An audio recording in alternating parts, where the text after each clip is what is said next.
All right. Thank you everyone for joining us. I'd first like to acknowledge the Indigenous people on whose unceded territory I'm located today and on which I am so grateful to live and work. I acknowledge the descendants of the Pendlach, Aixan, and Comox peoples whose historical relationship with this land continues today. Gila Kesla. Hello and welcome everyone to the BC Tour. My name is Megan Ardike and I'll be your host for this evening. I'm a member of the North Island-Powell River Greens. Tonight is the 6th in our series. 5 EDAs were part of creating this series and 3 EDAs are hosting the events. Nipper, North Island-Powell River, Saanich Gulf Islands or SGI, and Kelowna Lake Country or KLC. And I want to recognize the significant collaboration that's gone into this project. So thank you all for joining us. I'll just go over a few housekeeping issues to begin. To maximize your viewing pleasure, you may want to switch to speaker view so that once Amita starts speaking, they will have your full attention. To switch to speaker view, you move your mouse to the top right-hand corner of the Zoom screen, and you can toggle between speaker view and gallery view. Also, the chat currently is disabled for security reasons, and not only is the chat disabled, but we will be removing anyone who's disruptive. So far in this series, we haven't had any issues with people trying to disrupt our events, for which I'm very grateful. We are doing this series a little differently than other events with leadership contestants have been done. The leadership contest is now truly on and in its last weeks, and so we thought we'd give the contestants a chance to really showcase themselves, so to speak. So while we have prepared questions, we're going to give Amita 10 to 15 minutes to tell us who they are as a leader and how their life experience informs their leadership style. Also, obviously you already know, but this event will be recorded, as all of them are, and it will be available on YouTube and the EDA's Facebook pages a day or two after this event. Amita, first of all, welcome and thank you so much for joining us tonight. Just a question before we get going. We've had a few times when an event has gone over the hour because folks are on a roll. Should that be the case tonight, are you able to stay a little longer, able and willing, or do you need to wrap it up after 1 hour? I am able and happy to stay. Fantastic, thank you. Okay, so the floor is yours for the next 10 to 15 minutes to tell us why you are the person we should choose as our next leader, and we'll let you know to wind it down at about 12 minutes or so. Wonderful, thank you. Thank you so much for all coming tonight. Thank you so much, Megan, and everybody else who organized this. I am so excited about it, really, because I think it's a special opportunity, and it's also nice to, you know, be talking to people from my home province. And I'll start by also acknowledging that I am speaking with you all from the unceded territory of the Sliammon Nation, from my home on Lasqueti Island, and also so much gratitude to live here, but also that colonialism is ongoing. And so we have a collective responsibility, all of us who are able to work on that and do some of the hard work that's necessary. I'm so thrilled that we're actually having the conversation about leadership, because I think that that's actually what this contest is supposed to be about. and yet we've talked about so many different things along the way, and not that any of those are not also important, but we need to address what it is that we're doing right now in the leadership contest, what it means to lead. And I hope to share some insight about what it means for me, what leadership means to me. And it goes back a bit through my history of my experiences. And it's interesting to me because I am young. I'm the youngest contestant. I'm 29. And yet I feel like I have legitimately lived lifetimes of many, many different things that have taught me all the different pieces that I now bring towards and bring forward for leadership. And where I came from as a child and the things that I was taught by my parents are probably where it started, because what I think we do need and what leadership comes down to is facilitation and communication. And what we are putting forward at this moment should be somebody who can enrich the national conversation and help us get where we need to be for the next little while at any rate. But a lot of that to me comes back to heart, to care, to compassion, to the way we treat each other. And that certainly started for me when I was quite little, and with my mother teaching me to care about the world and to tread lightly, to treat others with respect, and to care for the world around us as if it is part of us, which I believe that it is, and we a part of it. And I guess when it comes to a lot of the things that are going on right now and in the world and what we can expect from the climate crisis, everything it comes back down to me for is the fact that I lost my mother and my house in a mudslide in 2005. And sure, it's tragedy. But what I learned from the tragedy is far more important. And I try to make sure that everything I go through in my life turns into something that is actually positive and beautiful. And it was a hard road. Going through trauma like that, and then years of trauma after it from psychological abuse, has not been easy. And from that trauma, I lost nearly all my childhood memories and everything that I grew up with. And I had to, at that point, determine what it was that I wanted to do with my life. What was the point of it? I had just barely turned 14, and I was stuck with some of the biggest questions. Why do I want to stay? Why do I want to be here? What do I want to do? Why does it matter that I exist? And balancing that feeling of not being able to do anything meaningful with understanding every day of my life as a gift. And so at that point, I made the decision to study what I loved the most, astrophysics. I wanted to understand the universe. I wanted to understand the nature of time. But I did that with a qualifier, that I would do that until something drew me in, something that clearly I needed to be doing. And that's what happened when I realized I needed to run for office. And that was because the world is desperate. We are risking our very survival, and we are letting so many people suffer. And I knew that if I let the flood in of emotions to care for the rest of the world as much as I wanted to, I would have no choice but to go down that road. And so here I am. But what I learned from my experiences of trauma, of taking on family responsibility, of being an adult at that age and having the world on my shoulders, was that I can't judge anybody else, because I don't know where anyone's coming from and what they've been through and what the world is to them. So all I can do is treat people with kindness, to meet people where they are, and try to work together to build something better. And I continued that. And I think that my first lessons in leadership were actually from my mother, because she was a instructor of computer science at what is now Capilano University in North Vancouver. And when she came in to her department, it was not a fun place, of much competition and mistreatment of each other. And by the time that she died at the age of 43, it was a beautiful place, encouraging of diversity, encouraging of belonging, and where everybody was working really well together. And what someone told me is that model of leadership, of leading by example, of being there, of treating people with kindness, you can transform anything. And they said to me, I trust that you'll be able to do this with the Canadian government, the way that your mother did with her department. And she ended up department chair. And as a woman in computer science, not the easiest thing to do. So I continued with her work on diversity in the sciences when I was in university. And this is where I learned my next lessons in leadership. Because what I found there was that all I was doing was offering myself to do the work that I knew needed to be done, because people were having a horrible time.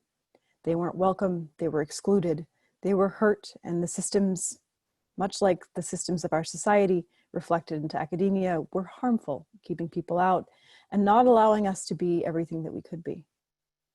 But all I did was volunteer to do some work. And yet, because I did that and I made myself available, people started coming to me. I ended up running an organization for diversity in physics and astronomy. I ended up forming a committee in my department to make things actually happen.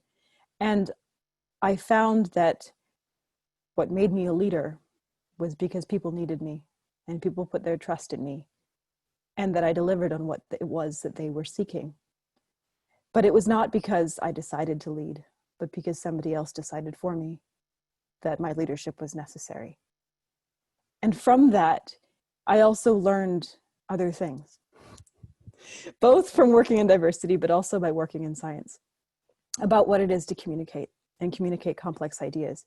And throughout this leadership race, people have asked me, are you ready to debate people? And I will tell you that as somebody with a complex identity going through physics, yes, I know how to butt in and get my time and tell people if they need to know something. But I've also learned, whether it is because of having to balance the situations in my family where there's so much turmoil and so much emotion, that sometimes the best way to communicate and get your point across is with kindness and meeting everybody still with compassion, but being firm when you need to. But especially when it was working in science and in diversity in the sciences, I came back again to that point of not ever judging somebody, where people would come in and I couldn't know what their background was. I wouldn't know. How was I supposed to know? So how could I judge them? So I don't see diversity and belonging as being about identity. It's about whether people can exist and be comfortable. And it's about the joy of building the bridges to understanding, to actually be there with each other, to know what we've been through and what we've come from, to respect it, and to have that freedom to not have life only be about us anymore, because we don't have to be afraid, because we've finally built a community that's there around us, that will support us and give us everything that maybe we should have been expecting from the world, but we haven't been able to. So to me, when it comes down to what we're looking for in a leader, it really does have to do with communication. Because what our job is going forward is getting everybody in this country on the same page. Because we have so much ahead of us that is going to be tumultuous, is going to be difficult. And yet, we can't keep judging each other. We can't keep living in fear. We need to address the core of everything. And what that takes is compassion. And what that takes is telling stories and making interpersonal connections. And everything that I've done in my life has given me this skill set. And it's interesting because we talk about experience as well so much. And I'm not honestly sure what that means.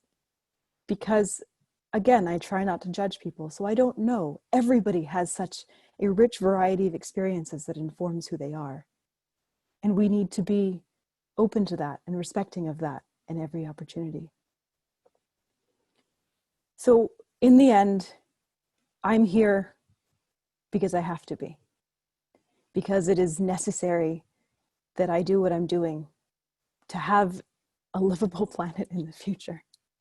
And right now, I think it's really, really important for us to have science, have good scientific communication, which doesn't mean that we talk about facts and numbers. It means that we tell relatable stories about the facts and numbers. And it means that we reach out and connect.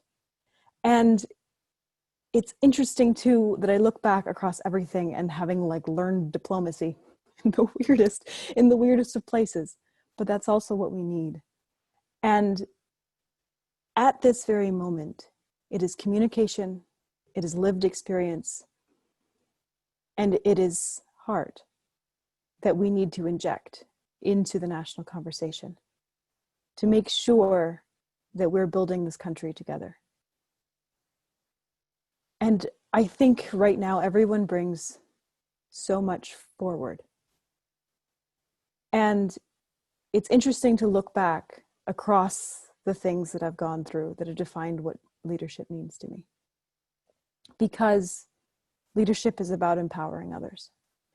But I think that in my own decision to run and to show up in politics, that empowerment that I found for myself was what was really interesting.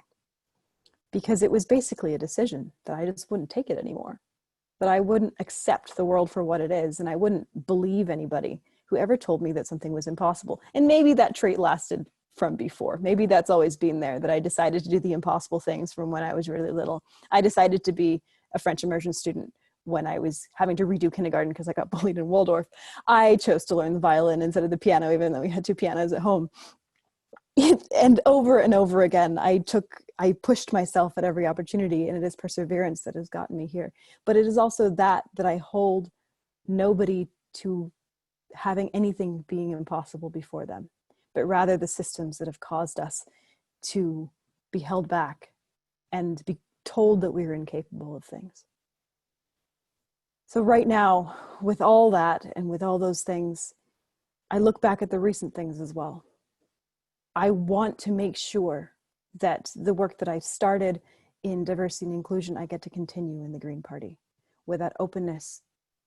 And I want to make sure that everything that we've done from a political perspective is also continued in a non-political perspective. So I worked on starting a nonprofit in the last year to make sure that we have nonpartisan avenues to make sure we have justice and sustainability the same way.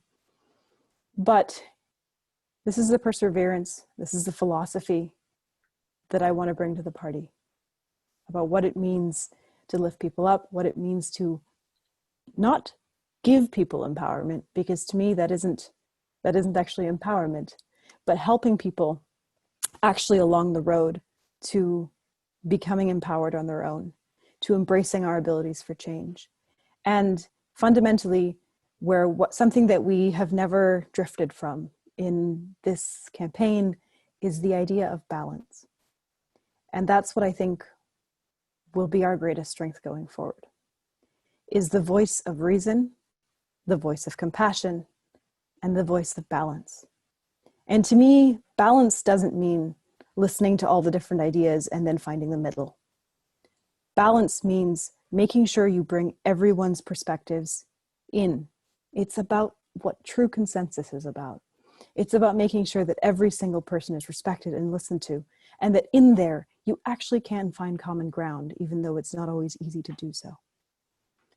So leadership is about facilitating that process, and leadership is about communicating who we are to every single person in this country so that we can, in every community, bring those people in to the conversation so we can create our future together.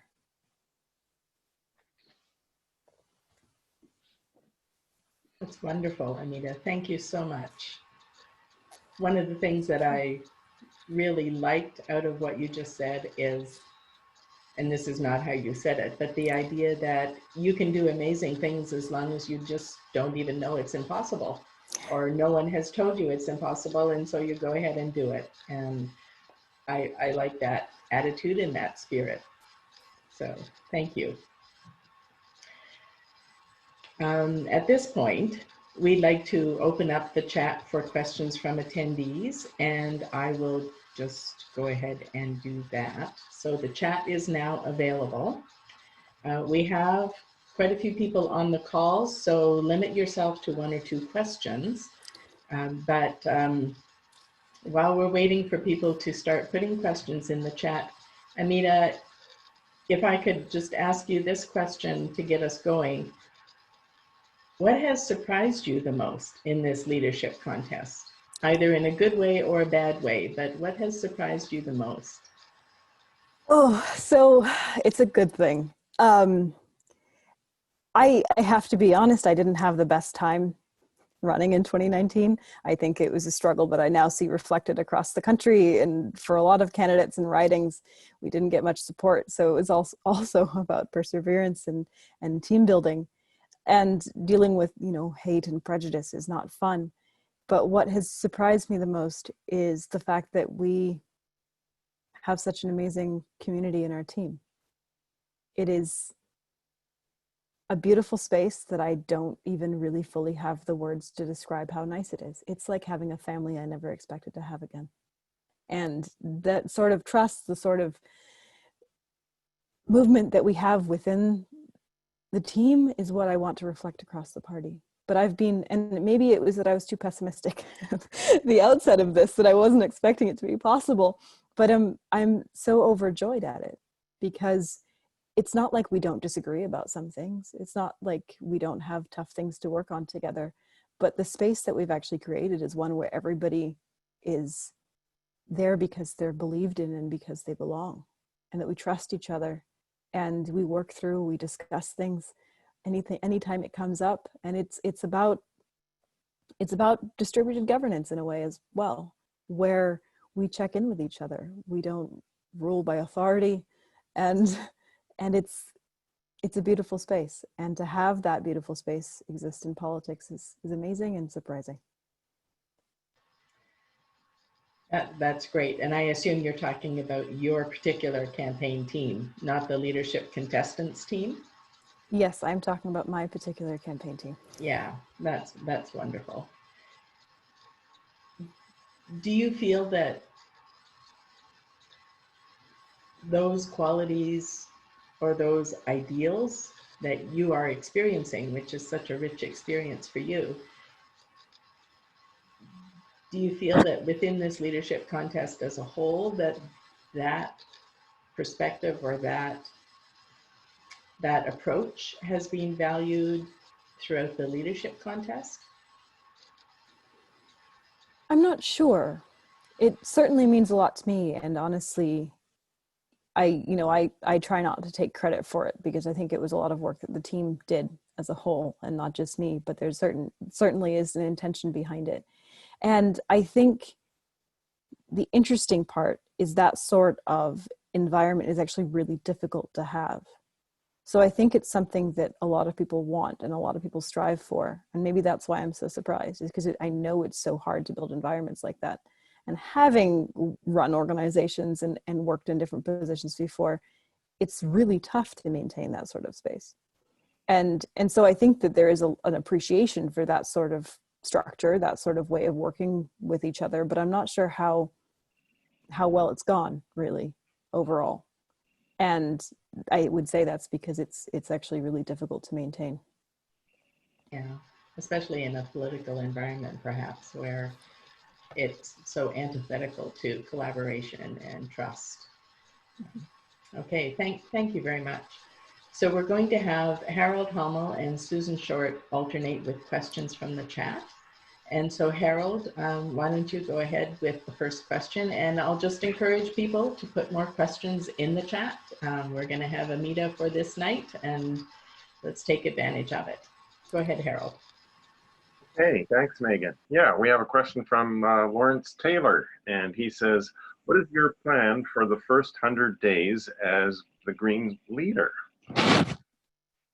All right, so about first 3 months. Well, I definitely think that's going to look different if we get an election versus if we don't get an election.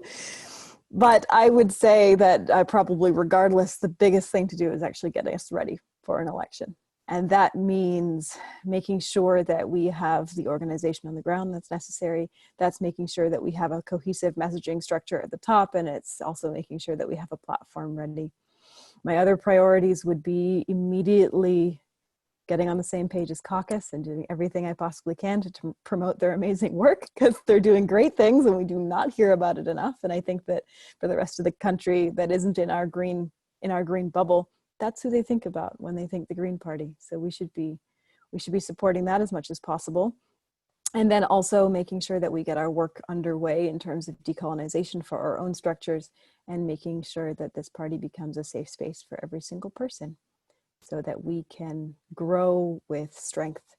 And rather than, I feel like right now, it's a bunch of wonderful people in a lot of different places, and we're all a bit fractured and spread out, and we need to have some cohesion and self-support and ways of connecting with each other. And so that's the type of stuff that I would want to work on. I know there's also some turmoil, so I'd want to work on some facilitation and group building exercises. Not the right word for it, but basically to get us to a place where we really are all on the same page and working for the same thing and supporting each other rather than getting in each other's way, if that is something that is going on in anywhere in different ways. Thank you.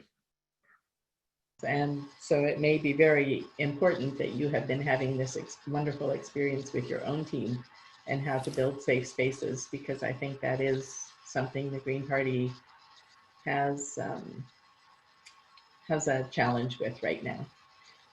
Harold, I'll just ask you to mute yourself, and then we'll go to Susan for the next question. Hi, Amita. This question is from Wanda Phillips. As far as policy goes, what approaches would you champion for an aging population, specifically about housing and the delivery of care for marginalized communities? This one is particularly relevant to me. As some of you may know, I was dealing with a family emergency last week. I am still dealing with this family emergency, actually, and it is that my grandfather is in the hospital with some unknown condition. And both my grandparents, these are my mother's parents, so there's very little family around, and they're both in their mid-80s, going into their later 80s, and there's no care available. There's no easy way for anyone to actually be looked after. There is no access to community. And so at the moment, he's going to be stuck in hospital until they can find him a space, because he now can't move on his own anymore. And therefore, it's completely necessary. So there's, I think, a lot we can do. And we are dealing with systems that are inequitable at their very core. And a lot of our campaign has been focused around justice and equity, and how, to me and to us, that is not separated from the care for our environment, because we're integrated into it.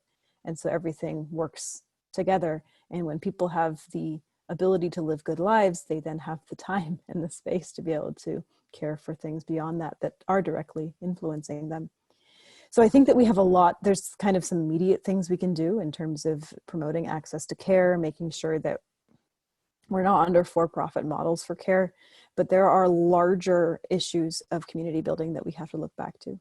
Because the great tragedy to me is how separated we all are, how we don't care for our elders, and we have this kind of ageism entrenched in our system that goes both ways. When you're young, you don't know anything yet. When you're old, you're useless. And I find both of those extremely problematic, because it's just not how I see people.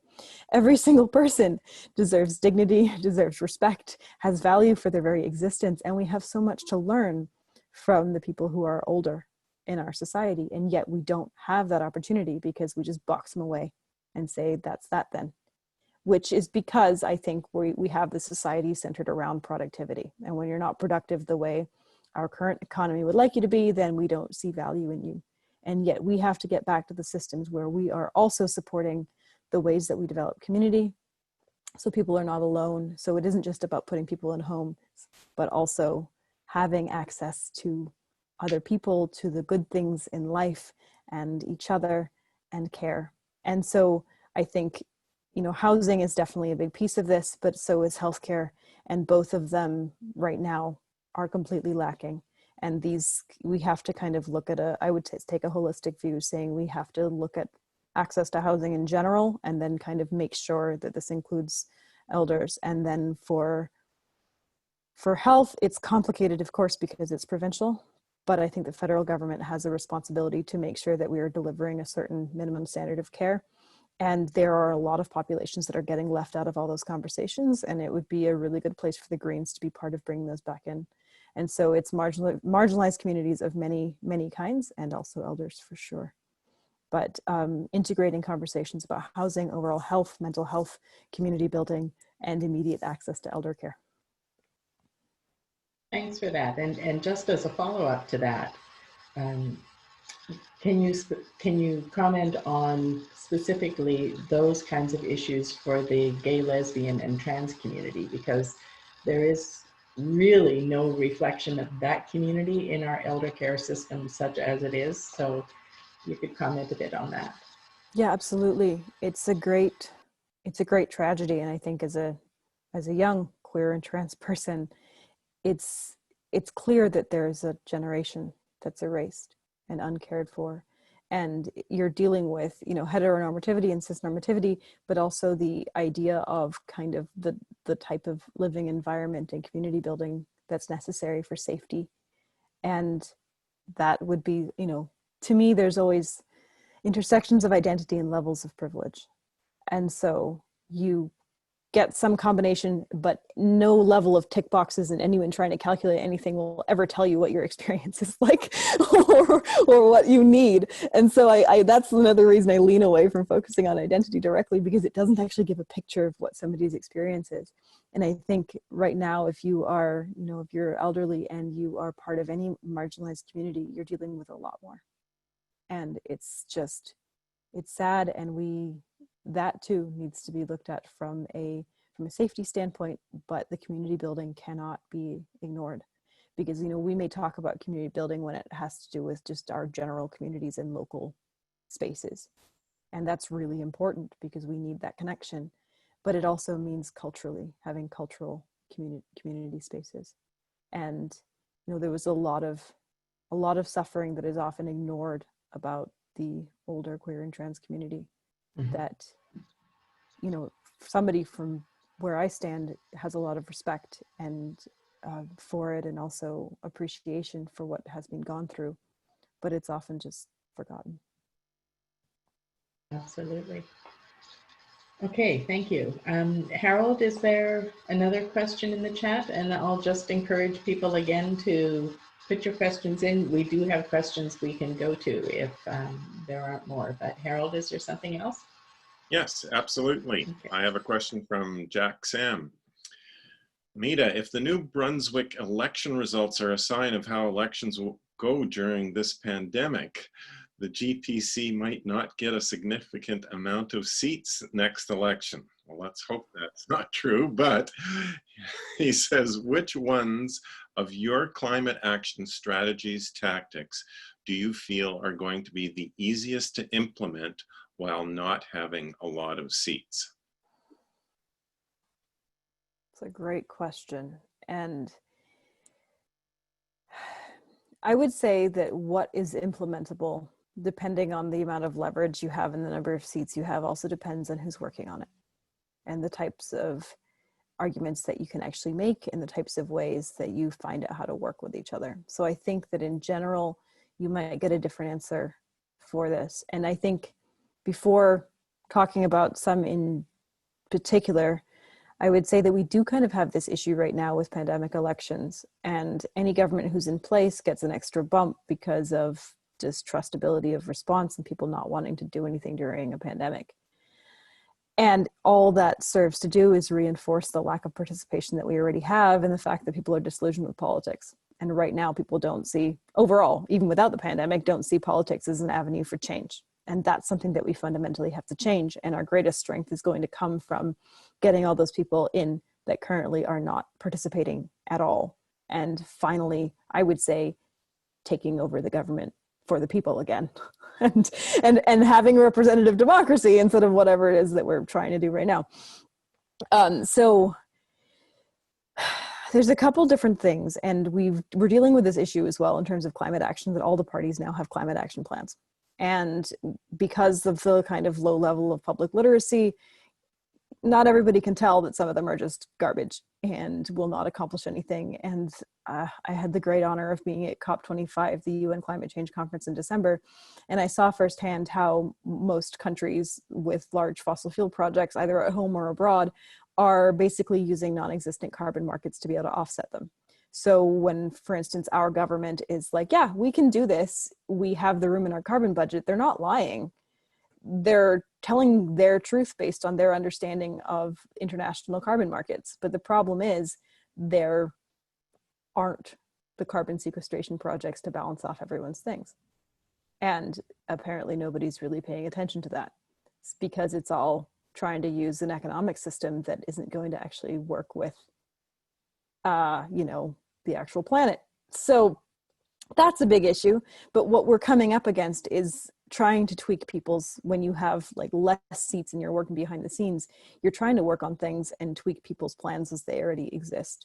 And there's a couple different ones I think that we can actually get through.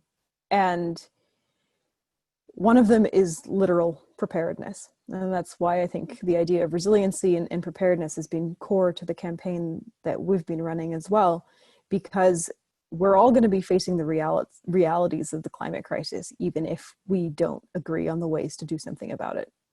So that would be the biggest one. I would think it's actually going to be possible to get everybody on board to properly get ready for mitigation, adaptation, and disaster readiness. And that's a piece that's often left to the side, and I think one we can work on very easily. Other than that, I think our best strategy is to get a really clear view of what it is that our world should look like to be sustainable and resilient through the climate crisis.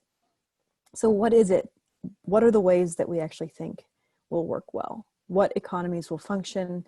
How will it work to have, resilient communities, local economies, circular economy, and one where we're not seeing large increases in inequality?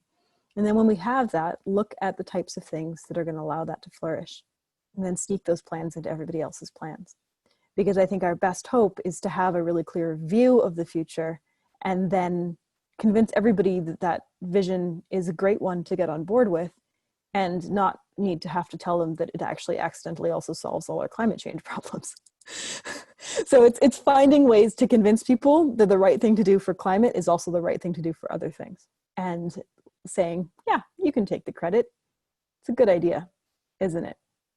But from hearing the stories of the caucus working with their small number of seats and the amount of stuff they get done, it's clear that people are often looking for the right things to do. And they're not sure what it is because they are not in the process of actually being representatives. So they're not connected to what's going on. And if we can be that connection, I think we can actually create a lot of change from any number of seats. Wow, you covered a lot of things in that little answer. One of the things you touched on in that was the electoral system and people's lack of faith in it. Do you think electoral reform can change this? I think it can change it a bit. And I think that there's a larger problem of apathy and a larger problem of complete lack of hope, especially I think in my generation, which the younger generations than me are now like, hey, what are you doing? This is unacceptable. Let's get it together. But in my generation, there's just like, we can't change this. We were dealt so many terrible hands over and over again that we just gave up. We expect to die, and that's that. And I think to get a lot of those people back on board, you have to actually get over a hurdle that would not just be solved by having proportional representation. But I think it's a necessary piece of it because it would be the right sign. And for that, we need to start communicating about why it is that it's so important, not from my favorite point of view, which is just the one that I enjoy looking at the nerdy side of it, but rather that we actually talk about what it means to be represented, what it means to have representation, and what the importance is of having a strengthened democracy, and get people out of the lull they're in right now of thinking, it's fine. Yeah, I think that's a really important point, and serendipitously, Fair Vote Canada has just released a survey they did today, where the vast majority of Canadians favor a citizens' assembly and electoral reform. And so that's very timely. And I wonder if part of what Justin Trudeau's idea and proroguing Parliament and forcing a confidence vote or two confidence votes is perhaps hoping he will get a majority before people really start clamoring for a different kind of change. You also mentioned in your answer the vision and the imagination, the ability to imagine what kind of world we want. And I feel like since the 1950s, and I'm not quite that old that I remember the 1950s, but I'm getting there. But since post-World War II, I think, consumerism has so dominated everything. Consumerism, growth, endless growth, and with that, fossil fuels. And I often feel like we collectively have lost the ability to imagine a different world that is not constant consumption. And so could you talk about that a little bit? Just how do we get the message across or inspire people? I don't know. How do we get that that ability to imagine something better, because I hear that from people on the street, from my neighbors, and I hear it from politicians. The world will end if we stop digging for oil. It's just unbelievable. So how can we get that message out there?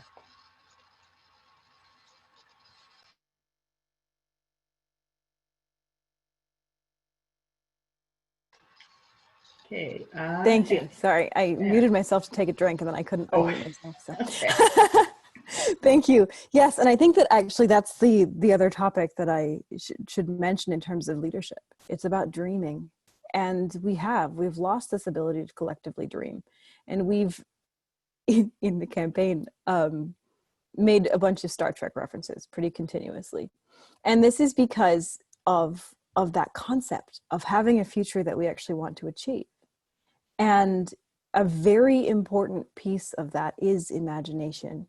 But it's also about having people be able to explore it themselves and leading people down the difficult road of realizing that we're living in a complete dystopia that is nothing near what we should actually have, and yet we're so stuck in it. So there's a process of waking up that has to be done, because if you just like shove a new vision in somebody's face, they usually say like, no, what is this? Doesn't make any sense. And one of the things that has come up in the pandemic is this questioning of everything. How could all our lives be so precarious? How could this be where we are? How could all of this? And I certainly went through this process myself in studying physics. I broke down my understanding of everything. I was like, what doesn't make any sense? Why are we doing any of this?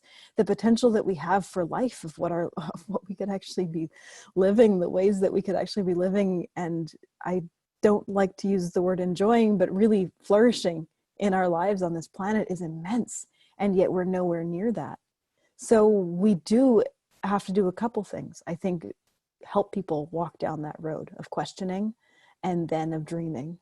And then we also need to be willing to present those dreams in a very clear way and say, we don't have, we're not heading for some utopia. We're not heading for some very perfectly defined future that is the one we want.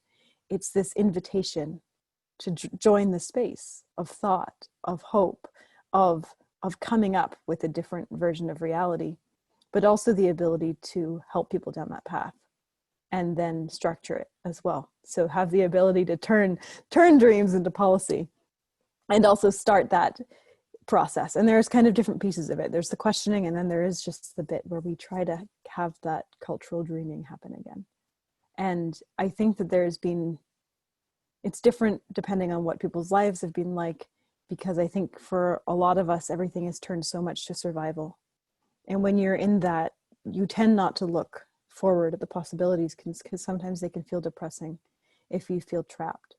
But I think that this actually relates to participation also in our democracy and getting back to that, because once you do realize that you can be empowered and that you can achieve these dreams if you work with others, which is the other thing the pandemic has shown us, the government will do things when pushed, when they have to. So maybe we shouldn't accept everything that's been the way it is. But if we can get together and have these concepts and work on them, that we can achieve them. And we can't shy away from the realities, but I think it's actually the realities that have kept us from the dreams. Very nice, thank you. Susan, is there another question in the chat? Yes, I feel like after we've dreamed around the universe, we're coming down to Earth. And this question is from Jim Hesser. The situation of wild salmon stocks and their decline has been much in the news recently and over the past few years. What would your approach be to addressing the many facets of this broad issue? Balance, in one word. But the thing is, it really does have a lot of facets. And I mean, living very much integrated personally into the coast, it's clear to me, and I carry around this great physical sadness of knowing that the oceans and our Salish Sea is in grave danger, and that we are necessarily reliant on it.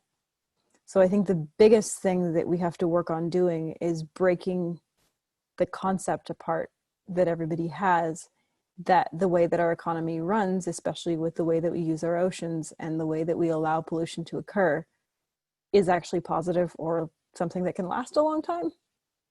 And that dichotomy that is always perpetuated, which I believe is entirely false, as to whether we can have strong economic life versus our environment, when you don't get to have your life in any way if you don't have a planet or a community.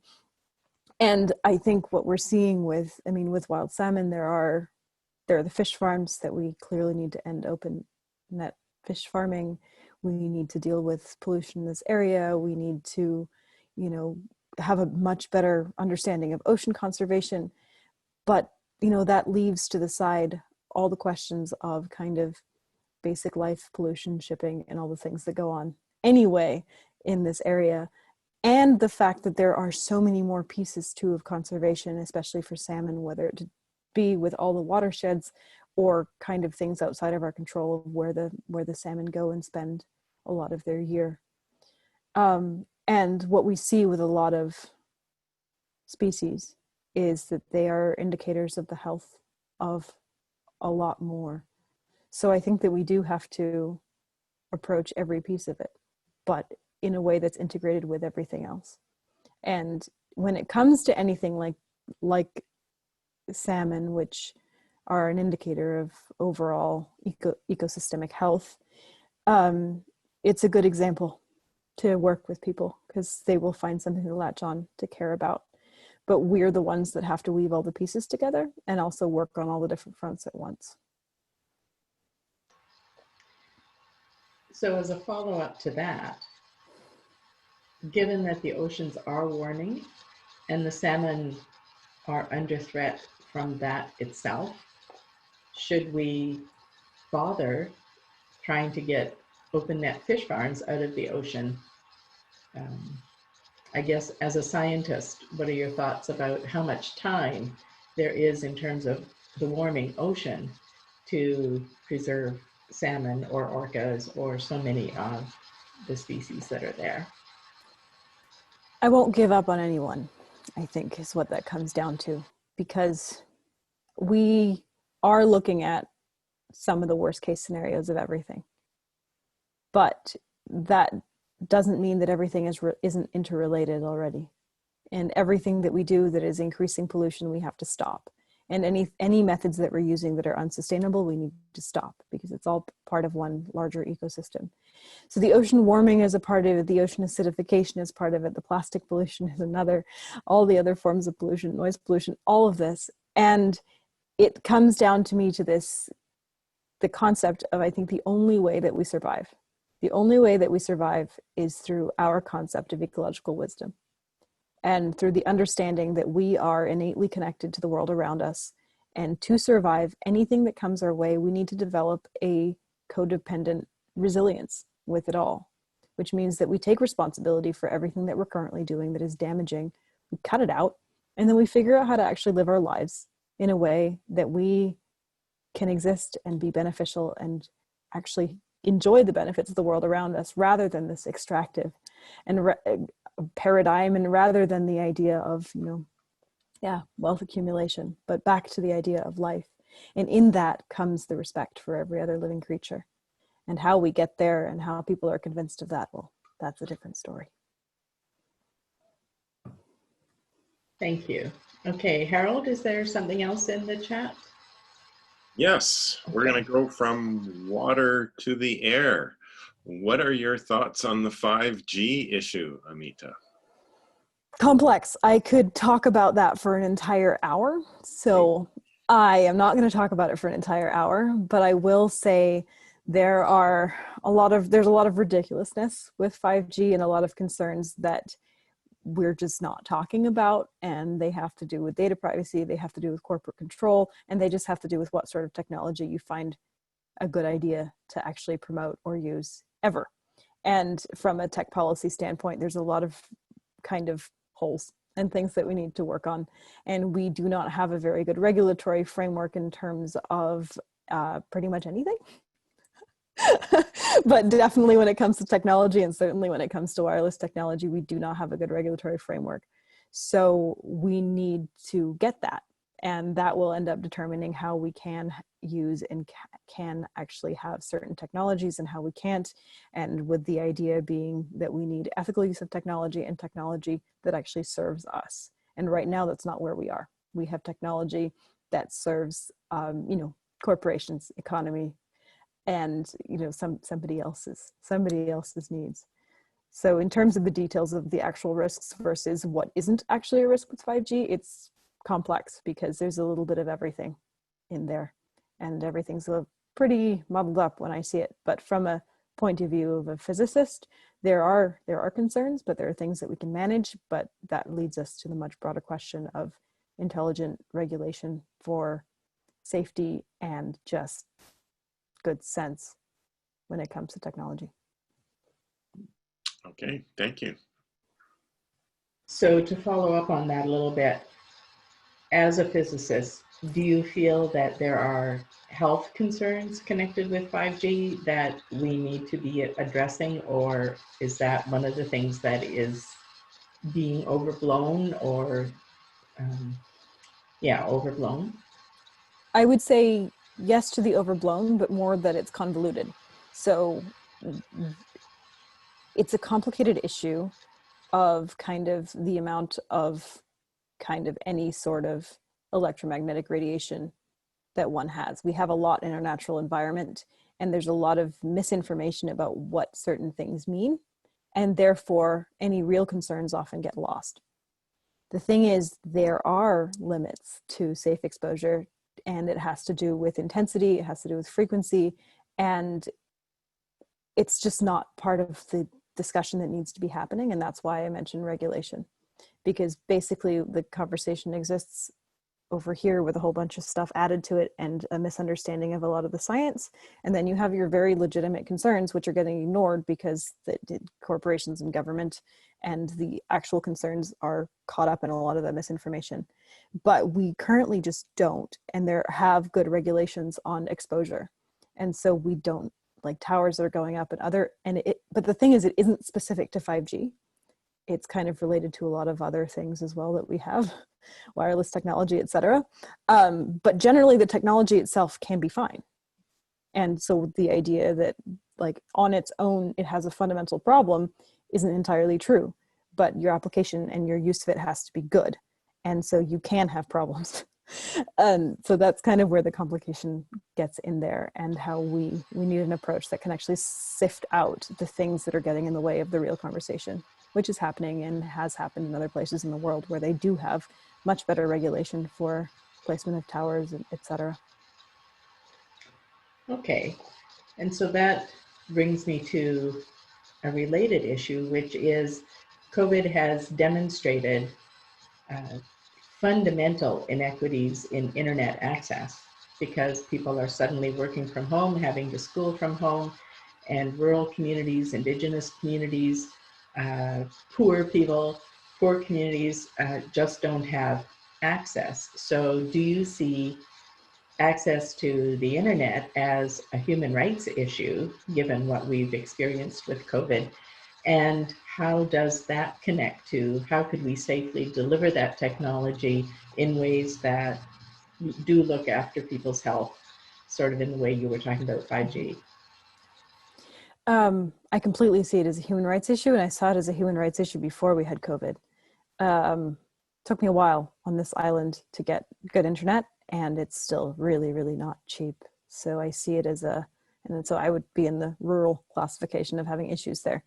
But surely there are issues with access for a lot of different reasons, and it is a huge addition to inequality and access to so many different things, whether it's education, health, work.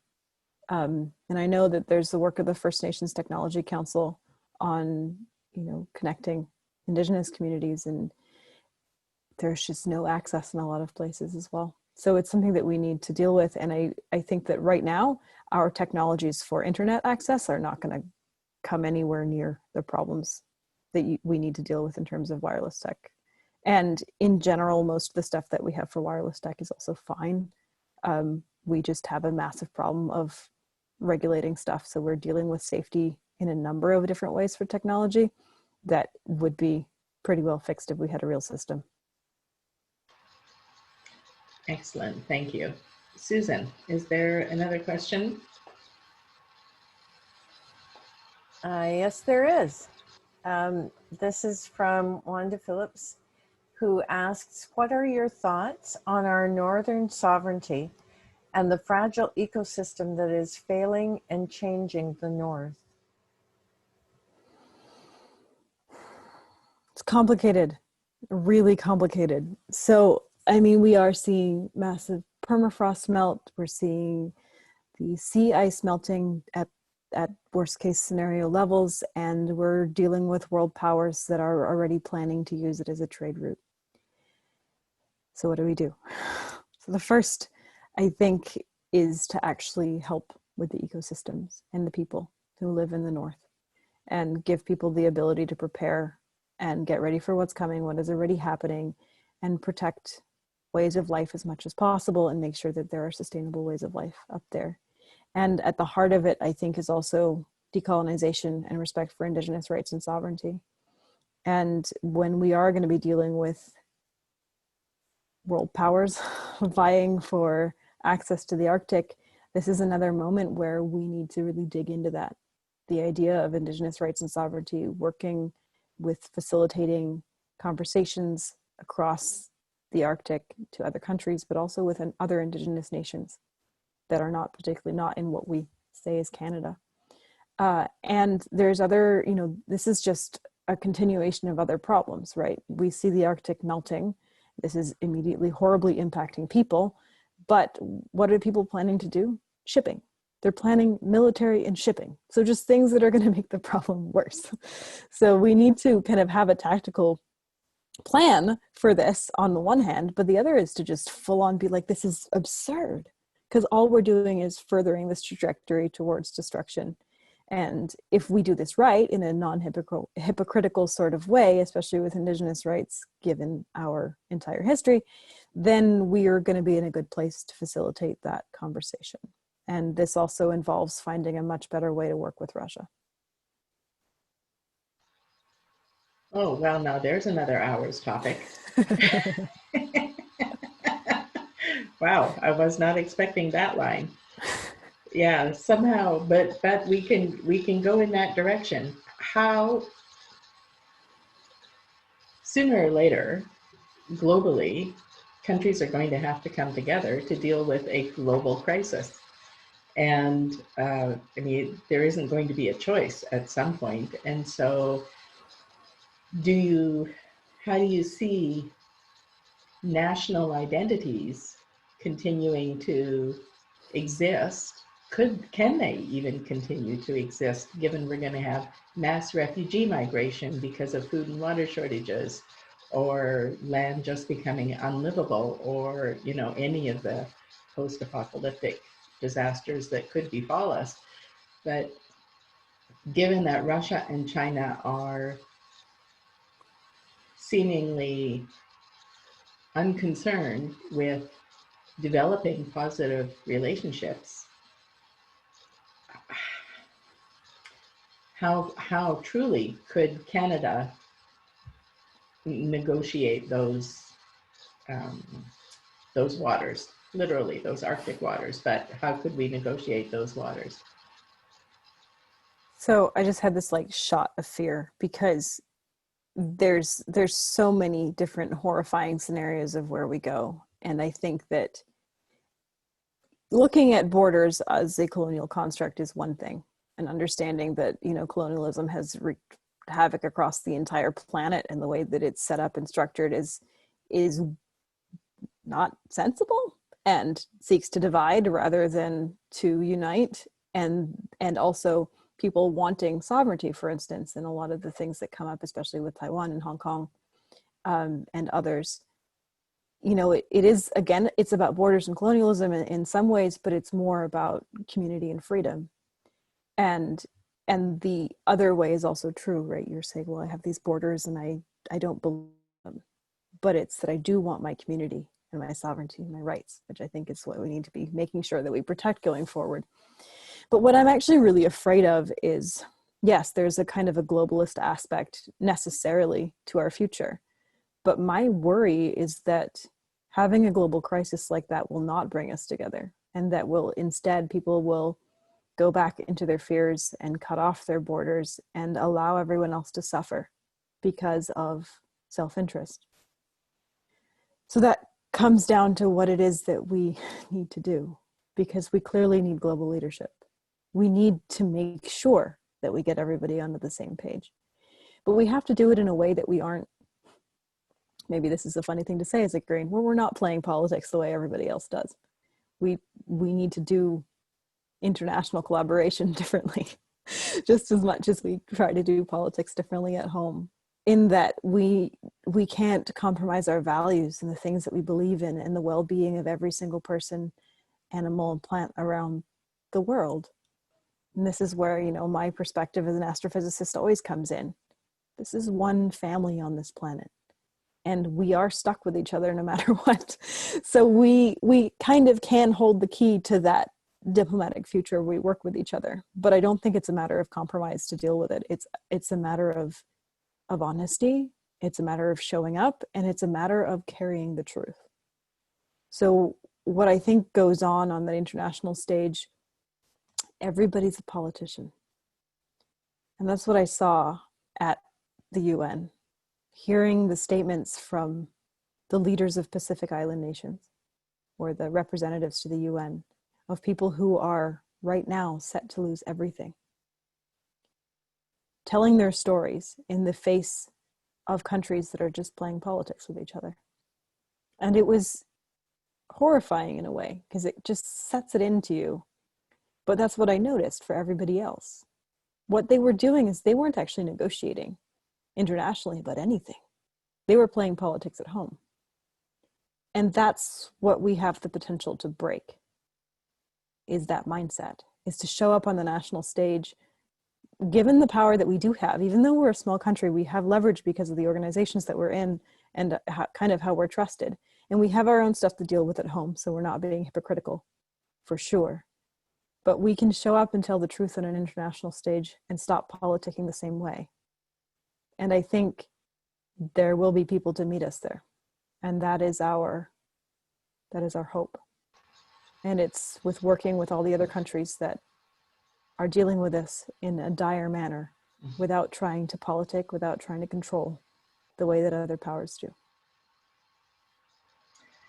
And I think it's also that the Greens are in a unique position in that we already have the global Greens, and we already are a global government that has the same fundamental values. So Susan just posted in the chat, could you talk a little bit about your connection with Global Greens? Yeah, so I connected a bit with the Global Young Greens from here, but also when I was in Madrid this December, I got to go to the Global Greens dinner and meet people from all over the world in the Green movement. And it was so heartening, because it's exactly that. It's that global connection over the same things.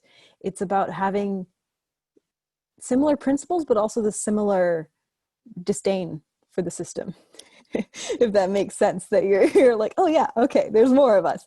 And also the sharing of knowledge, of people kind of talking about the different systems of government that we have and how to work within them, but also the things that people have managed to do. And it's that amazing feeling, which I connect to greenness, of, you know, you're not selfish. You're just like, oh, how did that work for you? Can we learn from it? And someone said, gladly, here's this information. You know, we have this project on understanding, you know, universal basic income as a climate change solution. I'm like, cool. You know, and that's where it is. And everybody is there in that space. And I think that it is also our hope that we can work within that, and we can strengthen that conversation and that movement to show up at a global level when it's necessary. Excellent, thank you. I kind of lost track of, between Harold and Susan, where we're at. So Harold, do you have a question? Yes, I just had one sent to me and I put it out publicly. How would you address the opioid crisis, across jurisdictions? And would you advocate legalization of drugs? I would advocate for the immediate decriminalization of all drugs. And then I think, would work towards legalization of a couple of them, but immediate decriminalization. And I saw an article recently that said, like, okay, well, this is not actually the solution to everything, but that's the point. And what decriminalization is the first step, but we have a lot more work to do. But it will allow us to treat it like a health crisis, and it will allow, the development of safe supply, and it can begin the destigmatization as well. But to me, it comes back to mental health and trauma. And my own experiences with that have taught me to see things differently. And so everybody who I see on the street, everybody I see who's addicted, I do not see this as a matter of poor choices, because I fundamentally don't believe that it is. I think that this is a societal trait, and it's societally caused, and people have very little choice. So if we are to actually solve this, it means investing as we would for people that we care about. And that's clear. We've learned through our societal training to not care for one another, and to not care for people that we say have made their own bad choices. And I think that we need to flip it on its head, get back to the compassion that every single person deserves, and then take care of everybody through anything they're dealing with. And I think the biggest hurdle for us in that is the fact that everybody lives in fear, because we've all been taught by the system that nobody will be there to catch us. It's the same for elder care, that if anything happens to us, you only get whatever you manage to put together. There is no one there for you. There is no community, and you don't get anything. And so this encourages us to hoard, to be conservative, and to really put up boundaries and walls where they don't need to be any. And so if we actually do kind of get to a place where we're saying, no, we value everybody, and you deserve a home, you deserve food, you deserve water, and you deserve support and care, then we will all kind of get that freedom at once. Are there some models that you think we could follow? Models, yes. So for Portugal, for drug decriminalization and treating it like a health crisis. But I think that why I speak more to the other details is that it's so dire right now. There's so many different other parts of it, and opioid prescription, and then, opioids are not the only drug crisis that we have right now in the country, though it's the one that we have here in BC. And so there's that would be how I think we should be looking at addiction. But if we're looking at actually the underlying mental health and trauma issues, we need to be looking at places that actually have managed to have good mental health systems. And honestly, there's not very many of them. So there are some countries in Europe that have relatively good one, but most people still have a high level of stigmatization of mental health problems. So we've seen in some countries the reduction of instances in the first place and causes, but access to care is not great. But here in Canada, access to mental health care is just abysmal. So it's a big piece on the preventative side of that. Yeah. Okay. Thank you. So following on from that, well, I should say it's going on 10 after the hour, and so we are already over our hour. And are you still okay to keep going for a little bit, Amita? Thank you. Okay. Because I have more questions, and I'm sure. But following on that, addiction and mental health and poverty, these issues are all connected. Absolutely. So a guaranteed livable income, and thank goodness the rest of the country is finally realizing that the Green Party has been right all these years in lobbying for a livable income, but it seems so ridiculously obvious that providing a guaranteed livable income would address so many of these issues. I forget the term you just used, but it was exactly the right term, and now I forget it. But it would provide a base level of support that people could then operate out of, and they would have far fewer challenges in terms of finding a meaningful life. Mm-hmm. So could you just talk about that a little more, and and also work into the guaranteed livable income the issue of AI and automation at work, if, in 2 minutes or less. I'm kidding. Doable. Yeah, I think anytime anyone asks me about guaranteed livable income, they're stuck hearing about AI. So absolutely. I think that it's so obvious now. You're so right about that it's something that we desperately need. And it also happens to be what we need for this transition when it comes to climate and the economy, when it comes to poverty and basic needs of so many people. But it also has to do with, yes, AI and automation, and also just like what's like the other part of climate, which is not the economic transition, but the fact that people might suddenly be losing their homes. It's like, need something here. And so for all of those, and so just to speak to automation and AI a little bit, and today I had my event just before this one where we went in detail about AI. So if anyone's curious about that, you can watch it. We'll post it later. But we're looking at an overwhelming change to our job market and our labor force. So we're looking at possibly 50% job automation. And that's not the sort of thing that you can just deal with really quickly or kind of withstand easily. So I don't think it's about disincentivizing it from happening. It's about making sure that we're taking care of everybody. And then we are also giving people the opportunity to do stuff with their lives that we actually want to do and we find is necessary. And I used this example earlier, but it's like, what are we going to do? Everything. It's like, is our world okay? No. Okay. We all have a lot of work to do. Just get together on it. Like all the things that we need more of. We need health. We need to care for each other. We need education. We need to work on our social problems. We need to be there for each other. And these are all things. And it really should be the dream that some of our work is taken by machines as long as we're getting the positive benefit of it. And so, my frustration with the conversations around a basic income or a guaranteed livable income is always in the details, and that we argue about the details at all, because we need this and we need it now. So can we just start something and then make it better or figure out how to make it work in more detail after, because it'll help so much to get it in place. But also keeping in mind that there are problems with it, and that therefore we need to work towards democratization of work and economy in a way that the power still always rests with people.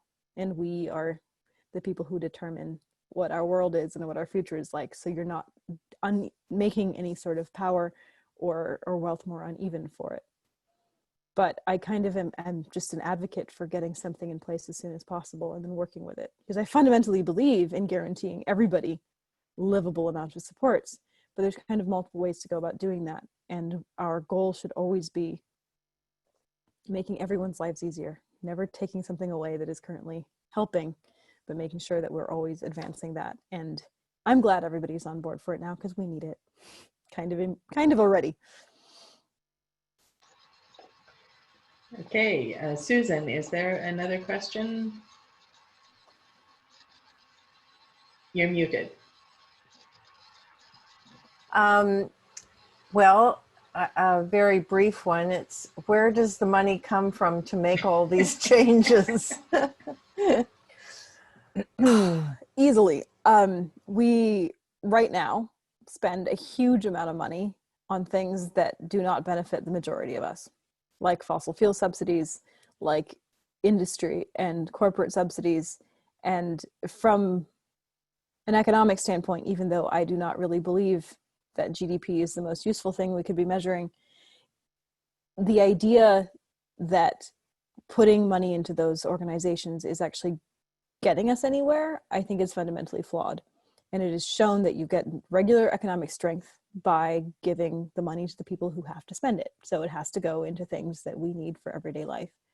So there's that. And then also Canada has issues with our taxation, for sure, in that we still tax people noticeably who are living pretty much in poverty, and that we do not have high tax brackets at all. So we have a lot of room to make most people's lives a lot easier, and more steeply tax people that are doing quite well, that currently, don't have, wouldn't have that much difficulty paying more. And there's the worry that people always bring up about capital leaving. And the thing is, though, internationally, we tax less than a lot of other places. So I'm not super worried that people are going to do that. But even then, there is the concept of how our economies function. And if we are looking to strengthen local economies in general, we don't always need some of the big players in order to function strongly going forward. So in general, I think that we have a lot of room in the way that our budgets are drawn up to find a lot of this support. And I think there have been some reports recently of how much a basic income will cost, and it is actually noticeably lower than you might expect because we don't have that large of a population. So especially if you're doing something that is taxed back from people that don't need it, it will pretty easily manage to solve a lot of our basic problems and not be too hard to fund. And from other things that we need to fund that sometimes seem like they have big ticket prices, like a mental health plan, mental health support, for instance, I carried around during the last election because I tend to not spew numbers just because I think that, sometimes they're used the wrong way.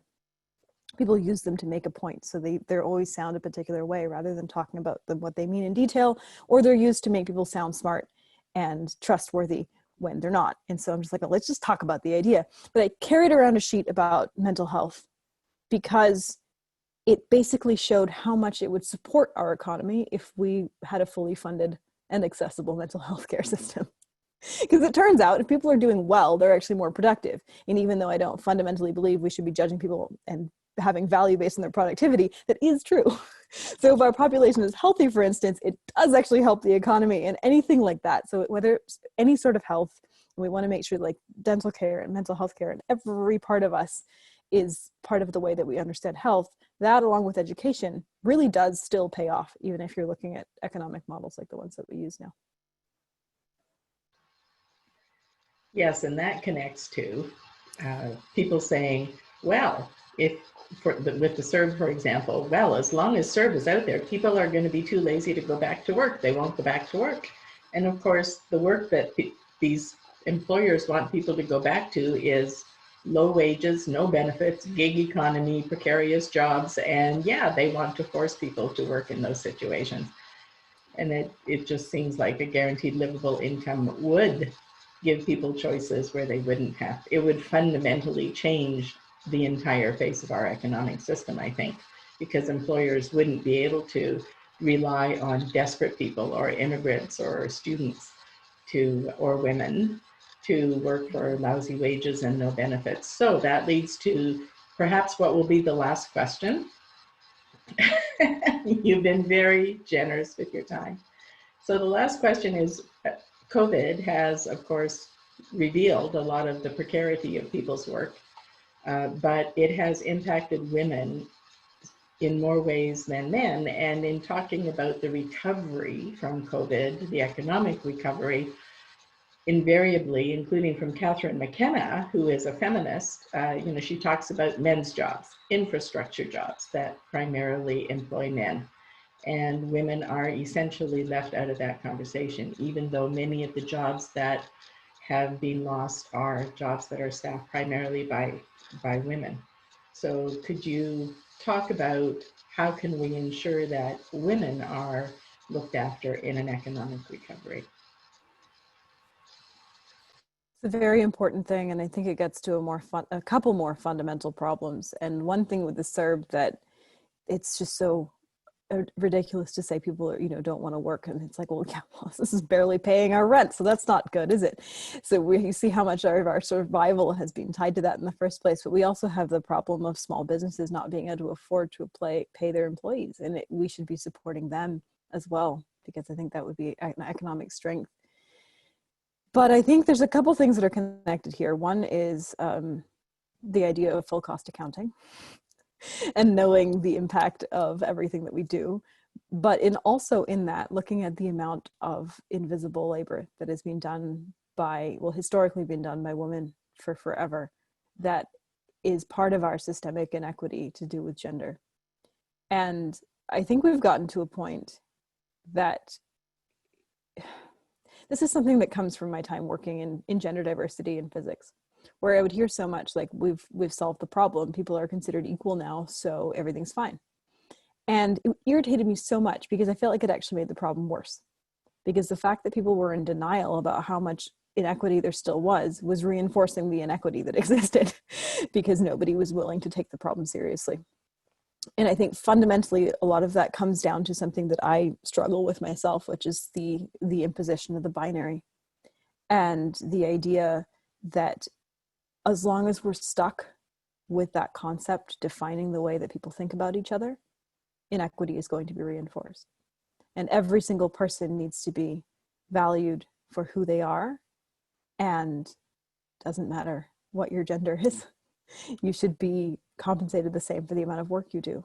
But that doesn't deal with the fact that right now, jobs that are typically filled by women have been completely removed in a lot of cases, or the fact that women are typically the ones who do labor in the home that is never compensated.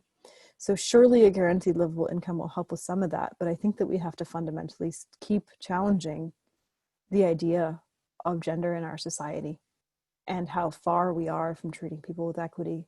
And that concept again of productivity, because it's economic productivity. And it's the underlying concept that all the work that has ever been done in education, in home, in child rearing, that like anytime now you have men doing this, it's this huge like, oh my goodness, what is happening with our society in some way or another, when it just should be reasonable. But at the bottom of that, to me, is something that I also deal with a lot, that people would like to fit me into some sort of stereotype or gender role or anything else like that. And fundamentally, I think our true freedom and ability to be appreciated and be compensated for the work we do comes from actually getting to a place of true equity. And that's a lot of work. But I think it comes from fundamental challenges, but more immediately, we can just address the problem as it shows up and start talking about it. Let's make sure that necessary work for our society functioning that happens that has been unpaid, let's actually see if we can get compensation for that. And let's, for all the roles that have been pushed to the side because of the pandemic, let's have that conversation that we needed to have about what's actually important to us: health and well-being, food, housing, and the work that has often been given to women. And making sure that in our economic recovery, that we're supporting what is actually meaningful to us. Because I don't think that that is going to be drawn up along unnecessary gender lines.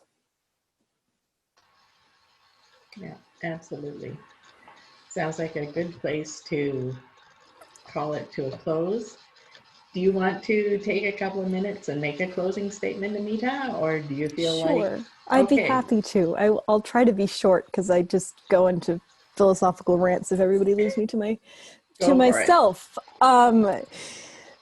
Just thank you again for having me, and I want to just extend an invitation to everybody if you would like to join our team, because we are very proud of the space we've been able to create, and we need people right now to do calls and other very regular green volunteer activities.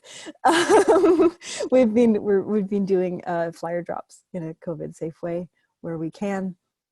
So that's all good. But I want to leave everybody with a final thought about the topic of leadership for tonight. In that what I'm doing in this leadership race is because people told me that they were waiting for someone like me to show up, and that I was the type of leader they're looking for. So that sent me down the road of trying to figure out what on earth that meant, and then if I actually had it in me to do this. And of course, here I am. But what it comes down to for me is what I see as a need for a larger perspective, the need for scientific understanding, and the need for lived experience and good communication right now in our politics. The thing I want people to think about is what it means for us to be electing a leader right now. Because it's so easy for us to think, oh, it's somebody who's going to help us organize. Oh, it's somebody who we're going to get to put on the debate stage. Oh, it's the person who we agree with in terms of policy and the direction that we want to go. I think that our responsibility here in electing a leader is actually much bigger. What we're doing is we're sending a representative to the national conversation about how we prepare and recover for all the crises that we're facing right now. So what we're doing is a exercise in representation as well. And what I believe is necessary in that leadership is facilitation, is lived experience, is connection. And with everything that we have ahead of us, by serious misfortune, I have personal experience with it. And we need that, because I think politics is so disconnected from our everyday lives, our experiences, what it's like to be anything, what it's like to be human, what it's like to live. And it needs to go back to that. And if there's anything that we need to do, we need to shift the national conversation, and we need to help each other get ready. Thank you. Can anyone imagine the Conservative leadership contestants talking like this? I cannot imagine that they would be having these kinds of conversations. So Amita, thank you so much for running for the leadership of the Green Party and for joining us today. Really, this has been an excellent evening for all of us. And the recording will be available in maybe tomorrow, maybe the day after on Nipper's YouTube page. And yeah, so thank you so much. And if you'd like to leave, then you are excused. But you can listen to the closing spiel as well, because, and I just want to say, someone has posted in the chat that you are so awesome. Yay, Cheryl. So in closing for all of these events, or most of them, we've talked a little bit about the ballot and how it's a ranked ballot. And some of the people on this call might have heard this spiel before. So I think I'll make it a little more brief. But as Harold explained in the event last night, the ranked ballot is one where obviously you rank your choices from 1 to 8. But a lot of people seem to think, still, I see chatter on the Facebook pages that I'll just vote for my top 1 or my top 2 or my top 3. And in the research that we've been doing around a ranked ballot, it seems that in a close race, and I think we could say this is a close race, in a close race, it becomes even more important to go beyond your first, second, or third choice. Listing all your choices means that your voice counts in all stages of the vote count. So we saw this today just with the BC Greens leadership election, that things changed from one stage of the vote count to the next. So if you don't rank beyond your third, then your voice is not heard in all those subsequent stages of the vote count. And also Anita Nickerson from Fair Vote had an interesting comment about the value of listing ranking all your choices. She said that no matter who wins, the ranking provides valuable information to the new leader and the party membership about what the membership values beyond just the first choice preferences. And it gives the leader an idea of what kind of support there is for certain messages and approaches when they unite the party and reach out to the different camps after the election. So that was interesting. I had never thought about the ranked ballot as informing the winner of the attitudes of the people who voted.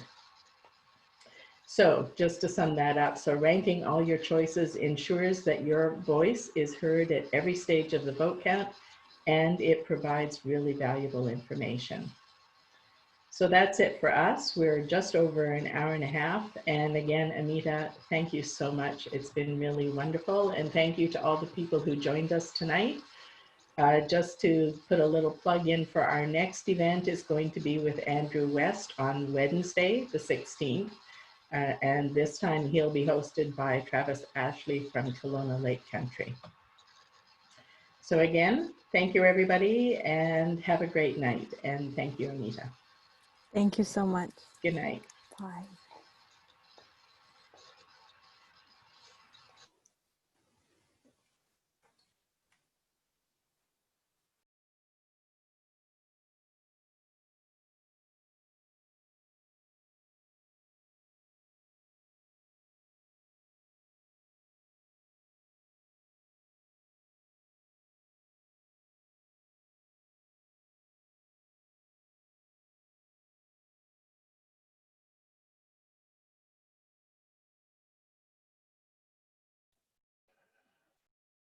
Shall we stop the recording?